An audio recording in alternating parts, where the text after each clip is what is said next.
un classement sur l'ensemble des régates que l'on va faire avec différents coefficients. Donc dans chaque port, on va avoir un acte qui va se répartir en 2 temps. Premier temps où ça va être les courses côtières et on a un classement à la fin de la journée. Le lendemain, on fait des courses en stade nautique, on appelle ça, c'est-à-dire qu'on va cumuler un certain nombre d'épreuves et le coefficient de ces courses en stade nautique sera le même que la course côtière de la veille. Donc ça, c'est le programme d'un acte et après on va se déplacer comme ça tout au long du Tour de France à la voile jusqu'à finir à Nice. Maître Coq, on sera 5, donc on est skippé par Jérémy Bayou qui dont le poste à bord est principalement barreur, mais également navigateur sur certaines zones qu'il connaît bien. À la barre, il est épaulé par Dimitri Deruel qui a beaucoup barré en début de saison et qui pourra faire également la tactique. Et ensuite, on est 3 équipiers un petit peu plus polyvalents que moi-même. Je m'occupe du réglage de manière générale, de la cellule vitesse auprès. Et on a Christopher Pratt qui lui peut vraiment faire un petit peu tous les postes, c'est-à-dire s'occuper de la vitesse, mais aussi plus de l'aspect tactique ou voire de l'aspect navigation sur les raids côtiers.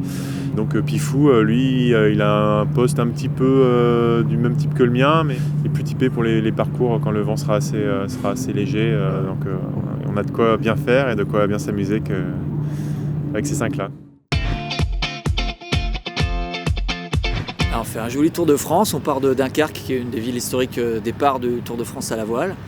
Ensuite c'est Fécamp, on descend à Pornichet, puis on remonte à Roscoff. Ensuite on va au Sable d'Olonne. Donc là aussi je pense beaucoup d'ambiance puisque c'est le fief de la société Maître Coq.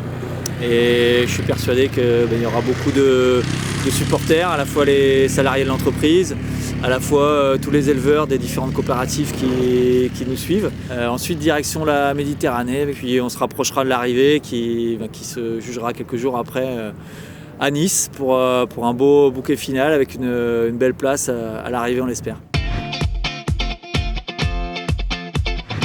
Ah, c'est sûr que c'est un support amusant. Ça change complètement par rapport au support précédent du Tour de France à la voile. On passe maintenant sur un trimaran de 7,20 m qui peut atteindre facilement des vitesses de 20 nœuds. Donc c'est un bateau qui décolle très rapidement. La moindre risée, le bateau accélère. On se retrouve rapidement sur un patin, comme on dit. Ça envoie du poulet. Et on prend vraiment beaucoup de plaisir sur un bateau aussi rapide que le Diam 24.